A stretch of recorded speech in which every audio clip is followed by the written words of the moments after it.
For sailors down. No bullets fired.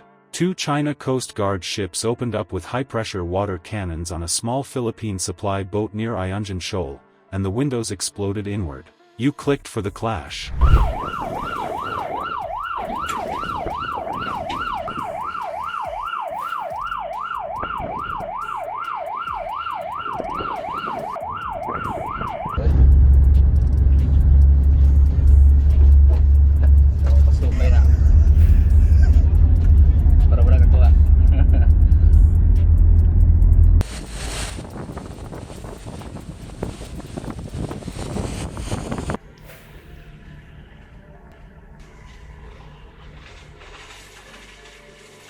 You'll get the full sequence, the radio warnings, the cut-off maneuver on MRV 4407, then the deliberate water strikes on Uniza May 4th.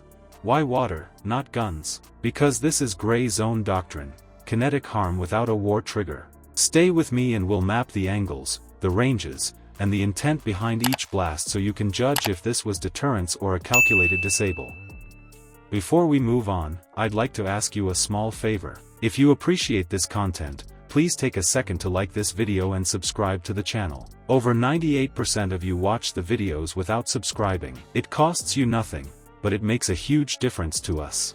So, did you click the subscribe button? Great, thank you so much. Now, back to the video.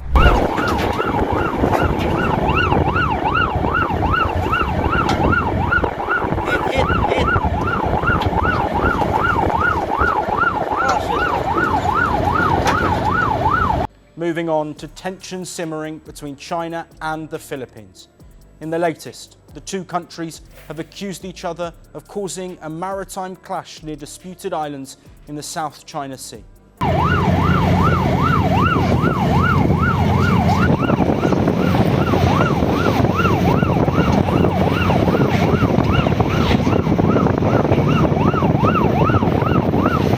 A calm voice on the radio.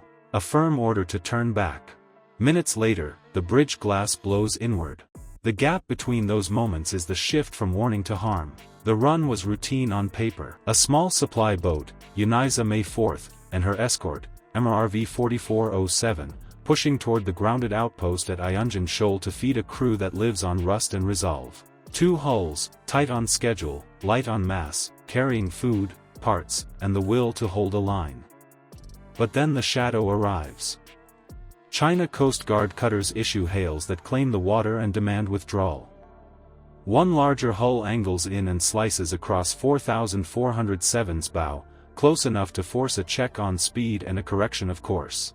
That's deterrence by maneuver, no shots, just steel in your lane. Maneuvering deterrence works like a moving roadblock at sea. The playbook is simple: shadow a target to squeeze its options, cross its bow to steal right-of-way, and deny the lane until the weaker craft yields. Manila said a Chinese Coast Guard ship rammed and used water cannons against the Philippine vessel near Thitu Island, while Beijing blamed the Philippines for illegally entering Chinese waters. Chinese ships reportedly approached and used water cannons to drive them away.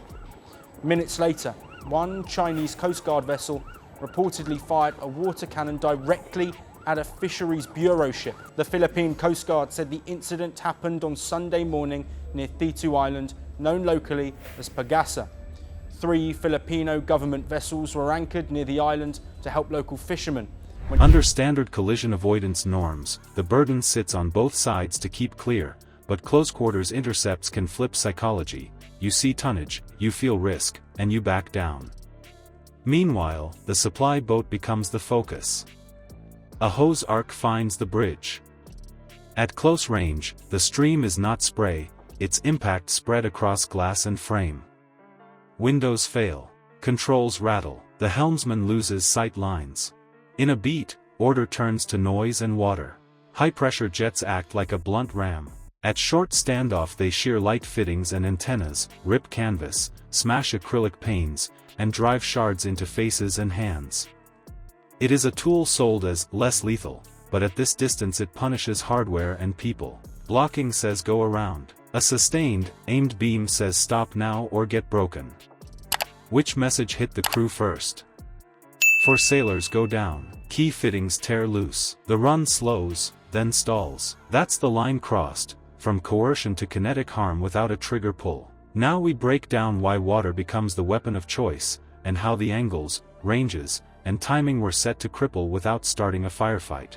For sailors down from non-lethal fire. If water is benign, why did a small boat lose windows, gear, and tempo? The answer is in angles, standoff, and lawfare, how a force shapes effects while claiming restraint. Treat the cannon as a system, not a hose. You start with a pressure source that feeds a pump.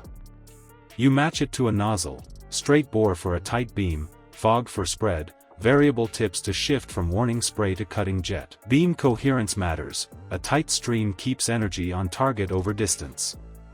Then range decides the outcome. At long standoff, you get wet decks and a message. At close standoff, you get impacts that behave like a hammer. Law enforcement optics sell it as humane, but dose and distance flip the script.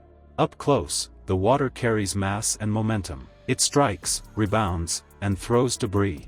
That gap between image and effect is the gray zone advantage. Aim points tell intent. Bridge windows first to blind the helm.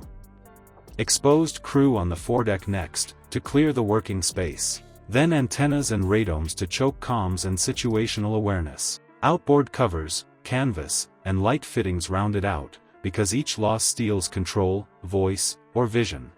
At short range, jets can hit thresholds that fracture acrylic and thin glass. When the pane fails at an angle, the spray spreads shards across the bridge, turning fragments into cuts and eye threats. Oblique shots raise that shrapnel risk. That's how spray becomes injury. Coordination sealed it. One hull pinned the escort with a bowcross and mast presence. The other walked a shot line onto the supply craft and held it. The chain was simple: vision lost, comms cut, helm disrupted. We've seen warning arcs used in the region for area denial. The escalation comes when streams stay on target, sustained and aimed, not flashed as a signal but driven as a tool. Why water over small arms or ramming? It hurts, breaks, and disables while keeping deniability and dodging fast treaty tripwires. Hold this matrix: shadow, cross, hail on one side, window breach, gear shearing, crew injury on the other. Now ask yourself, when the next beam hits, does it ask you to yield, or does it try to break you? The shift wasn't from words to water. It was from deterrence to design damage, wrapped in a law enforcement mask. That is the baseline now, and it carries a warning about what comes next. Today it's jets that blind. Tomorrow, the tools may cut deeper. So what do you call this? Crowd control at sea, or a kinetic strike by other means? Comment your choice below and subscribe if you want more hard looks at modern naval tactics. This community reads the signals, not the slogans. The next mission will test this new baseline. Watch the angles, not the words.